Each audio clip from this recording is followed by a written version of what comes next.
Good morning, everyone. Good morning.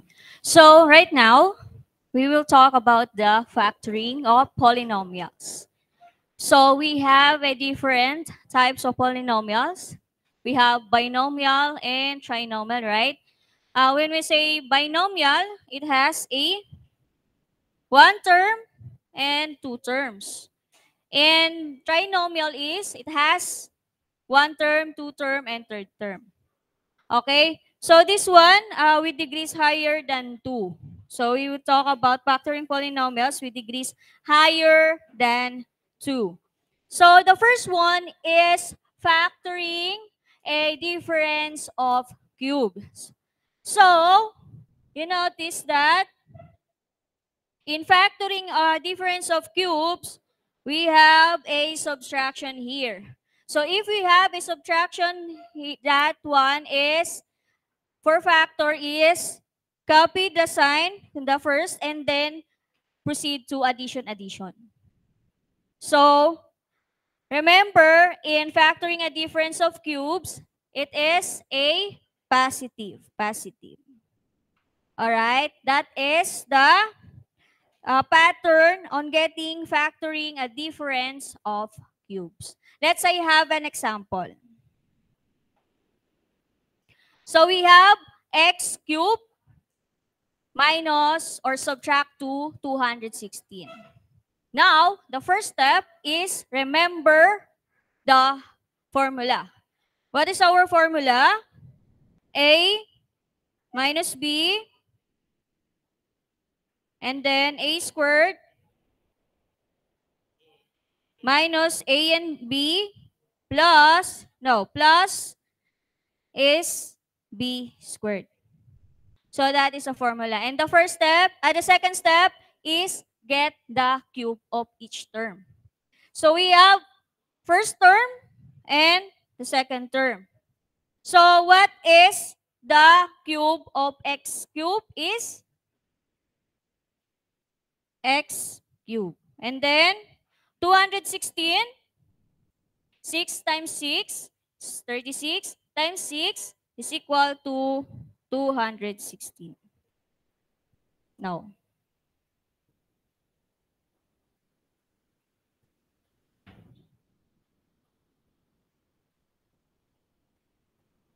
next step is analyze what is A and B. What is the value of A? What is the value of B? So A is X, and then the B is 6. Next step is substitute of all the value. For example, we have X minus 6. Next step is A squared. So we need to get the squared of X. So X squared. And then copy the sign, which is plus AB multiplied by X and 6. Next step is what is the square root of 6? And then simplify your answer. So x minus 6, x squared plus 6x, and then 6 times 6, 36. And this is the factors of this polynomial. Understood? Understood? All right. In another example. So, next is 27 x cubed minus 8. So, remember the formula again. So, we have a squared plus ab plus b squared. So, next, get the cube of each terms. So, what is the cube of 27? 3. Very good. So, 3 cube. No, 3x cube. We have 3x cube. And then, for 8 is 2. 2 times 2, 4 times 2, 8. So we have 2 cubed. Now, next step is get the value of each a and b. So we have 3x and then 2. And then the next step is substitution. So we need to substitute of all values. So we have 3x minus 2 and then a squared. We need to get the square root of this. So 3 times 3 is 9x squared. And then AB multiply 3x. 3x and 2. So 6x.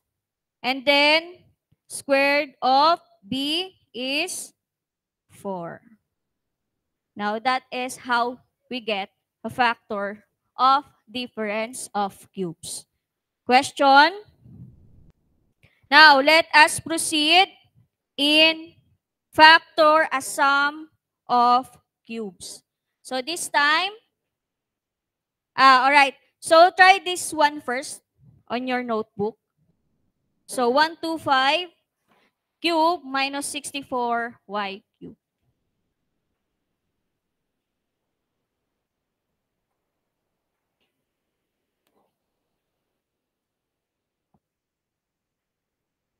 I'll give you a 4 minutes to answer that one.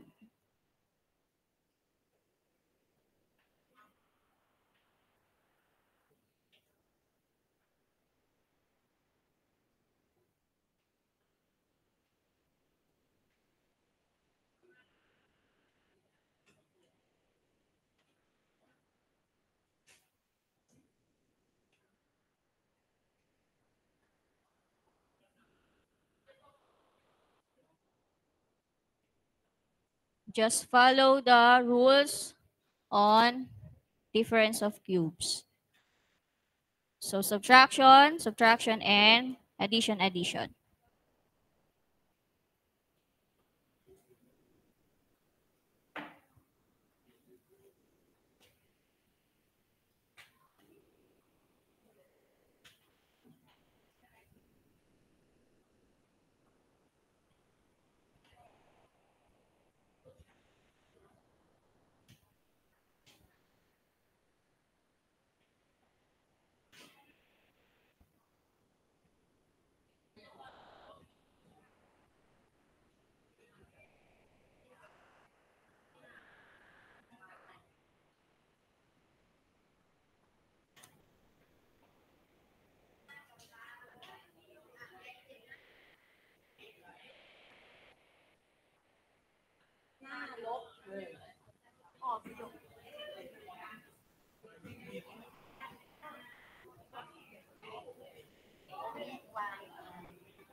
Good morning.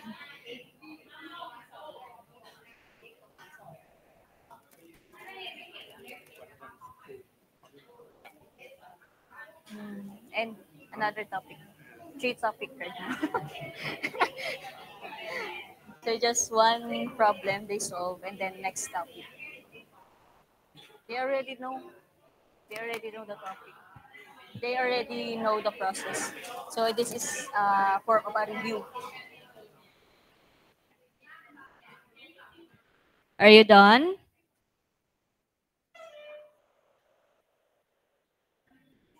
Let's answer. Yes or no? All right, so let's answer for this one.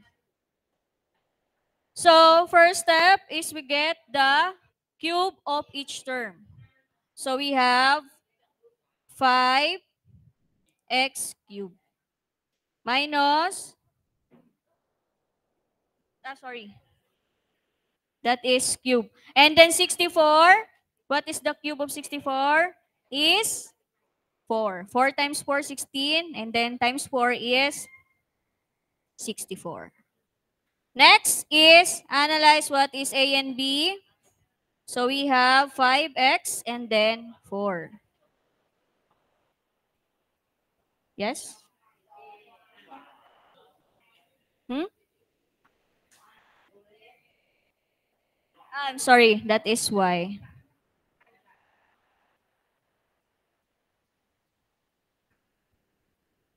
So 4y cubed. So the value of b is 4y. So next step is get the 5x minus 4y. And then get the cube of each, which is a and b. So 5 times 5, 25x squared. And then plus 4. 4 times 4, 16 y squared. And then multiply this one is 20xy. So that is the final answer. All right. Now, let's move on in sum of cubes.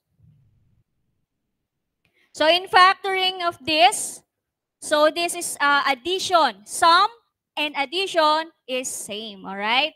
So for the first term, the operation is addition. And then remember, it in sum of cubes, we use subtraction and addition.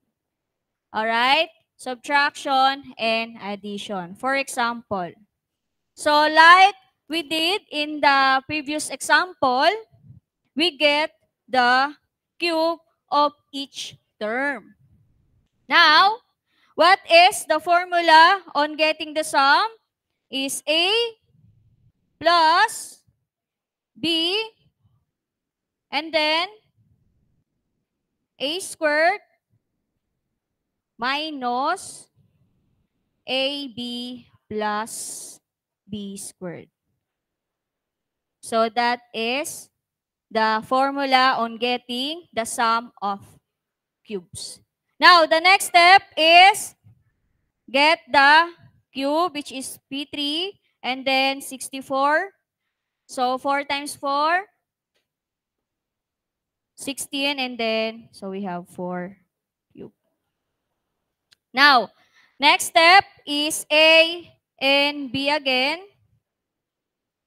So same process, we have P and 4. And then A plus B, which is P plus 4 multiply to P squared minus AB, which is 4P, and then plus, get the squared of the last term, which is 4 times 4 is equal to 16. So that is how we get the factor of sum of cubes. Question? So next is do this on your notebook.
Just the two items.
Easy. Easy, easy.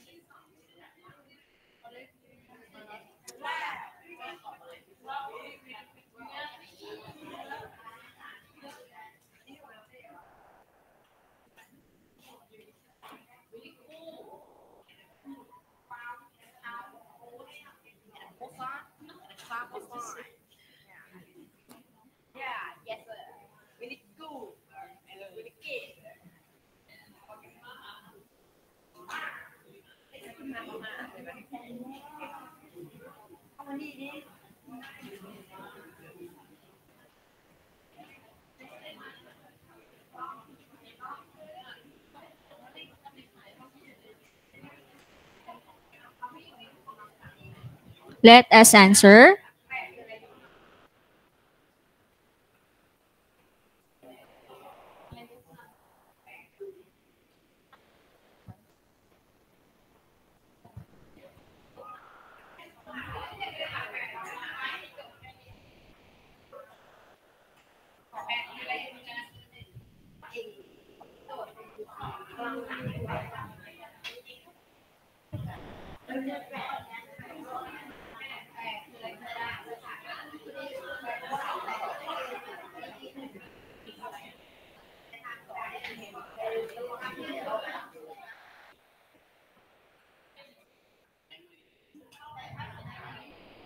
Are you done? Yes or no? All right, let us answer the x cubed plus 8. So the first step, we get the cube of each term. So wait.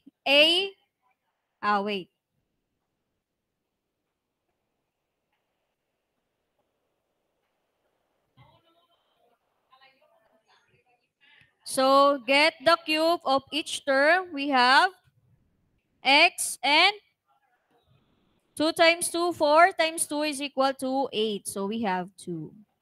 And then based on the formula, x plus 2 multiply to what is the a squared of a, and then subtraction, and then 2 times a times b is equal to 2x, and then addition, b squared is 2 times 2 is equal to 4. And that is the final answer for this one. Who get the correct answer? Raise your hand. Who get the correct answer? Just one? All right, all of you. So next step is, or number 2, is get the cube of each term also. So we have 2x cube plus 5y cube. So again, so when we need to get the a and b, so we have 2x and then 5y. So 2x minus 5y plus, this is addition, and then So, squared 2, 4x squared. And then multiply 2x and 5y. We have 10xy. And then addition, get the square root of b, which is 25y cubed as squared. So the answer is this one. Question? Question? No. Okay, now let us proceed in factoring using perfect squares. Now, what are the perfect squares? So, for example, 4, that is perfect square, right? And then 36, that is perfect square. Because 6 times 6 is 36. All right? 49, that is also example of perfect square. Because 7 times 7 is 49. So, that is the example of perfect square. Now, how we solve or how we get the factor of this perfect square? How? So, let's say for example, we have this one. All right? For this one, we need to get, the first step is we get the square root of first term and the last term. So, what is the square root of x squared? X. So we just prepare a 2-factor. So x and x. This is addition. So that's why the operation is both addition. Next is, what is the square or the perfect square of 9? 3. All right. So we have x plus 3 multiply to x plus 3. To check your answer, we proceed to checking. Do you know the FOIL method? FOIL method? So in FOIL method, we multiply each one. So first is x squared. And then next, 3x. Next is the inner, which is 3x. And then the last is 9. So this is like terms. When we have a like terms, the operation is addition.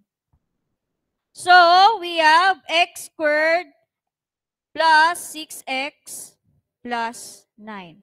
So we get the correct answer. Understood? Understood in a perfect square? Is it easy, right? Easy? Yes, okay. So next is we have a 4x squared plus 12x plus 9. How we solve that? Again, get the square of each first term and the third term, which is last term. This is trinomial, okay? So when we say trinomial, everyone say trinomial. Trinomial. Trinomial, we have 1, 2, 3 terms. So that is trinomial. Okay? But in binomial, we have 2 terms. So if binomial, the equation 1 and 2. That is binomial. But this time, we have trinomial. Alright? Now, let us get the square root of first term and the third term. So 4x squared is 2. So we have 2x and then 2x. And then the operation is addition. So in the first is addition. So we need to plus and plus. Alright? Next is 9. So, both 3. Now, by checking using FOIL method, so we have 4x squared and then plus 6x and then plus 6x and the last is 9. So this is like terms. The operation is addition. So 12x, 4x squared plus 9. So we got the correct answer by doing checking and by doing FOIL method. Understand? Now, how about in this one? So how about if the operation is subtraction and addition? So how we identify on that? So first is get the squared in first term and the last term. So we have 3x. And this is subtraction, so we use subtraction. So we have 3x and the next is what is the square of 9? So 3 also. And that is the factor. Now, to double check your answer by doing checking, use the FOIL method. So we have 9x squared and then this is 3x times 3 is 9x and this one 9x. Wait, I double check this one.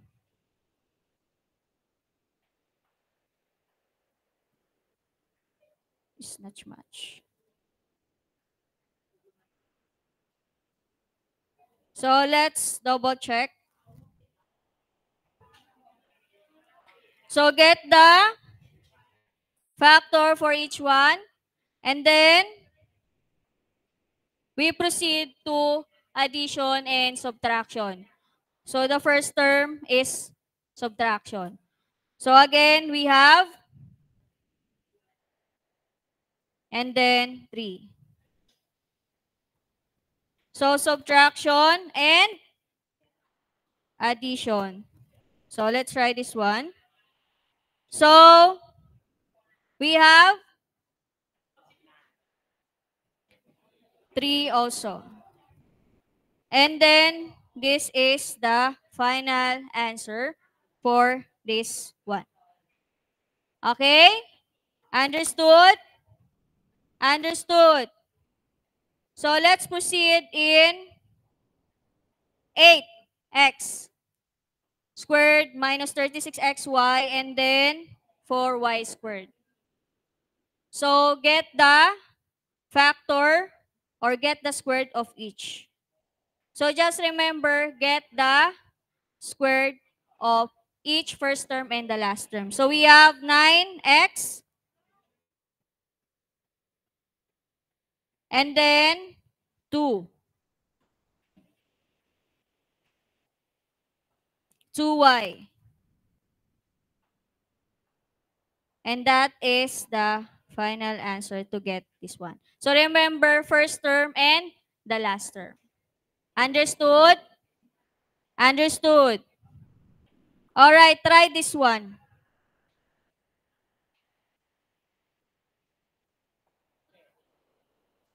2 items, please.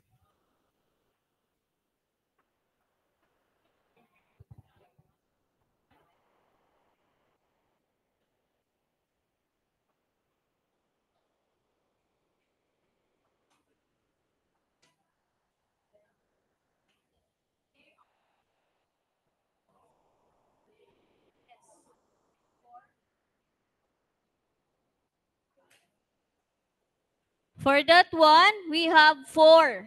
What is the square of 4? 2. That's it. And that's it. Remember, we get the square root of each term. So, square root of this one, 64. 8. And then 4, 2. And then do it.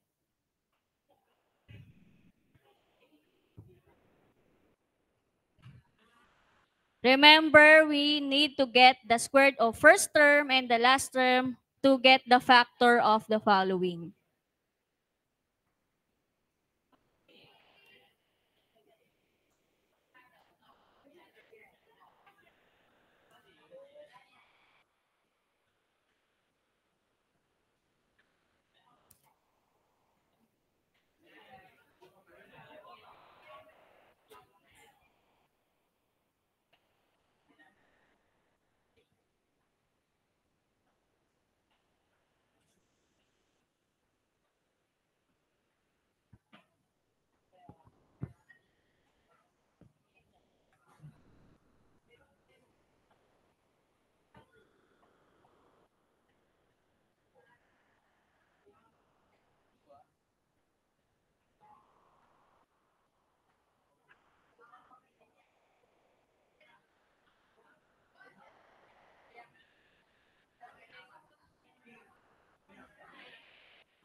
Are you done?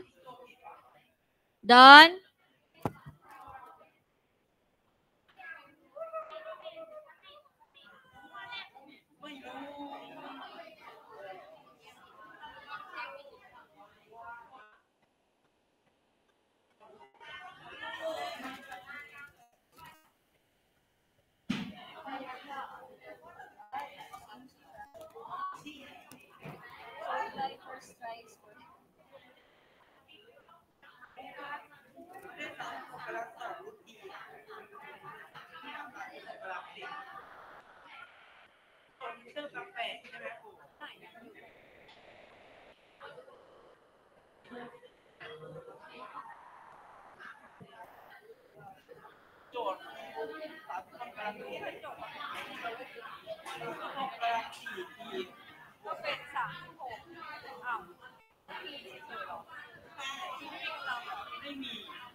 All right, students, to clarify for this one.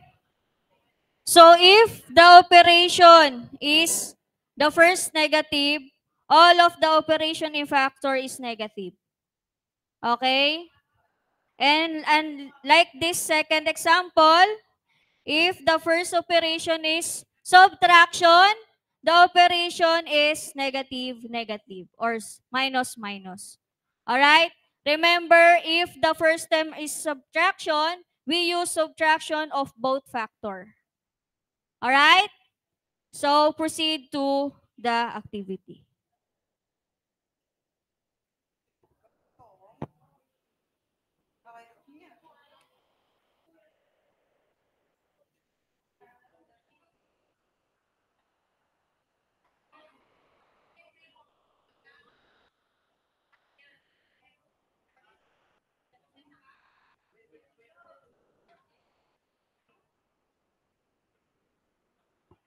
Let's answer.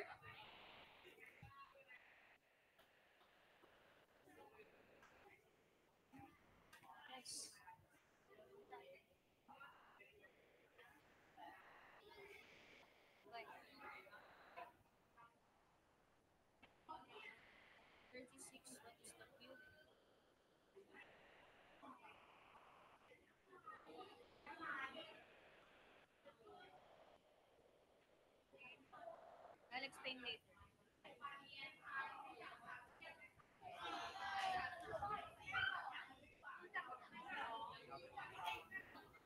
So again, first term and last term, you will get the square. First,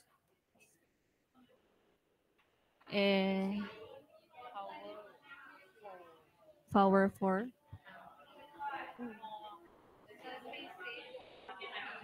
Ah, okay. 36 po. So for this one, for number one, I'm sorry, this is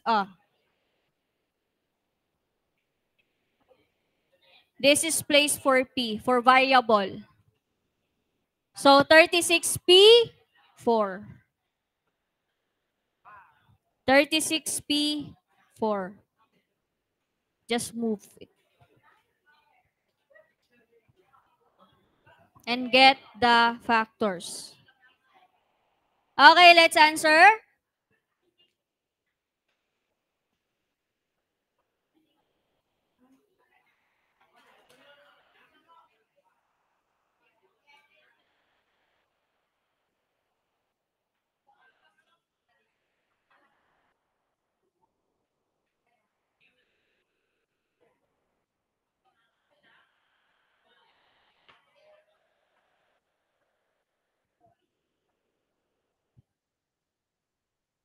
First term, get the squared. Last term, get the squared.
Okay.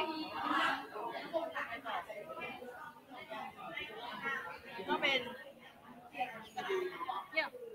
Open hope. 36.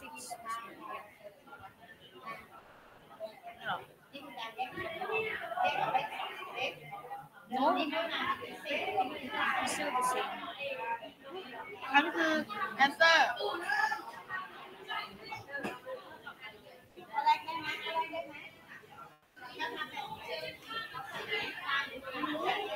Done? Yes or no? No. 2 minutes. Another 2 minutes.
Are you done? Yes or no?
Done?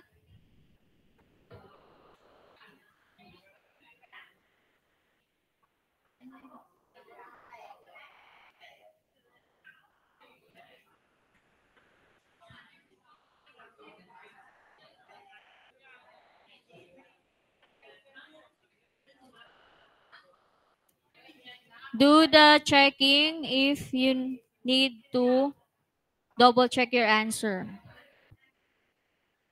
If it is same, that is correct. If it is not, try again.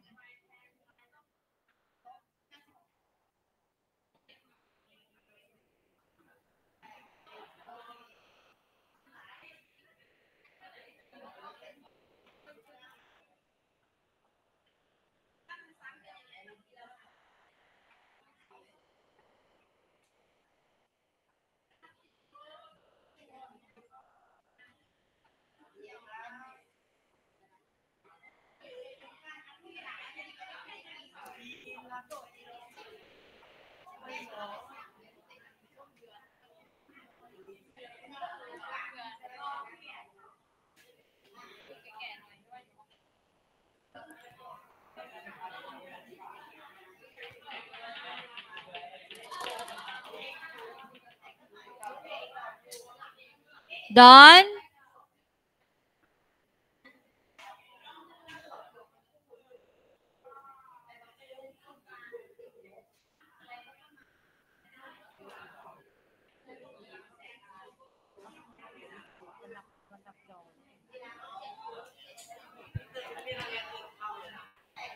All right, students, let us answer for the first equation. So, the first step is we need to get the cube of first term and the last term. So, this is 36. What is the square of 36? Is 6. And then the p to the fourth power is 2.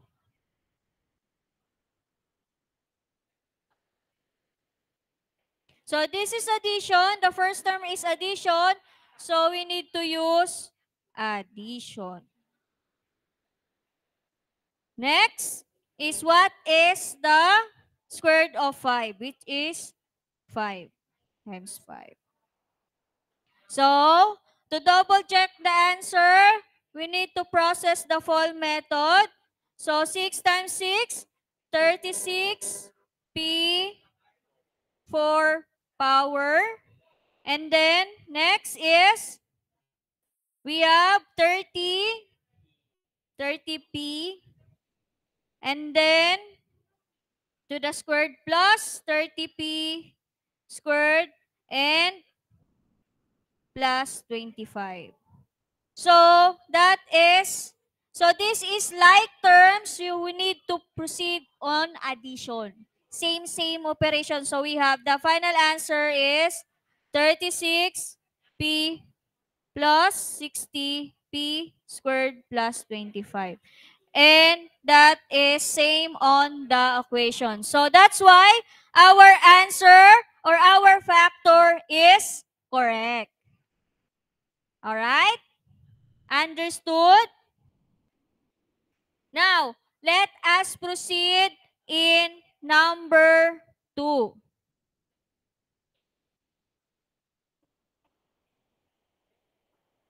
So, we get the square root of each term, which is first term and second term. So, 8. So, we have 8Q squared. And then, this is subtraction. The first term is subtraction, so we use subtract. So, remember that one, subtract. So, we have 8Q subtract. Sorry. And this is 2. So, remember that we need to square also the exponents. Okay? So, 4, the squared is 2. And next step is the last term. So, 49, what is the square root of 49 is 7. So, just copy is 7. Alright? Now, to double check again the answer, and we need to get the FOIL method, which is 8 times 8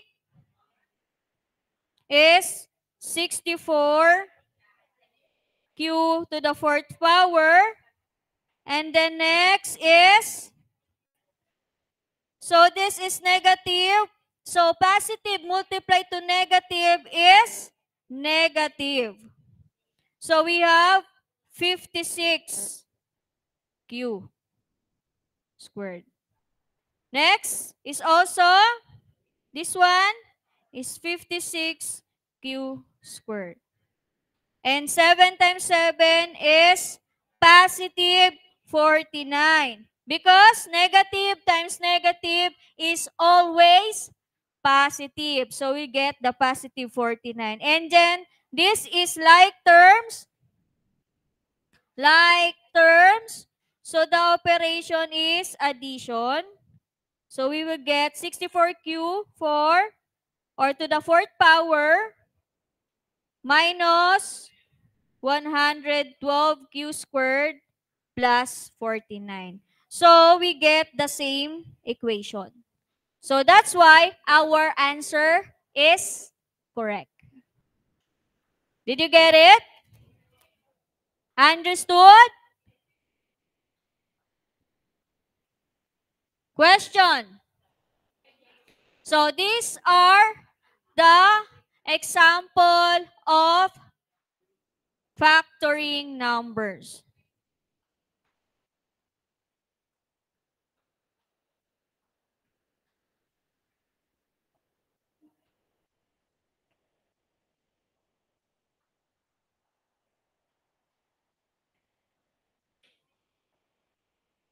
Now, in next meeting, we proceed to quadratic equation for next meeting. So, and then next meeting, you also have a chapter test about linear inequalities in one variable, sum of cubes, difference of cubes, and the last one is perfect square of cubes. So, we need to have a chapter test for the next meeting. All right? Understood? Okay.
All right, another worksheet, another activity.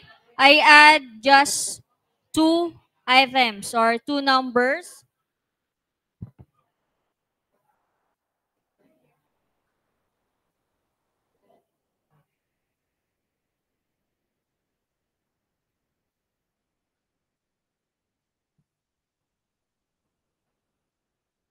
All right, next meeting, we have a worksheet, okay? All right, class. Goodbye, class.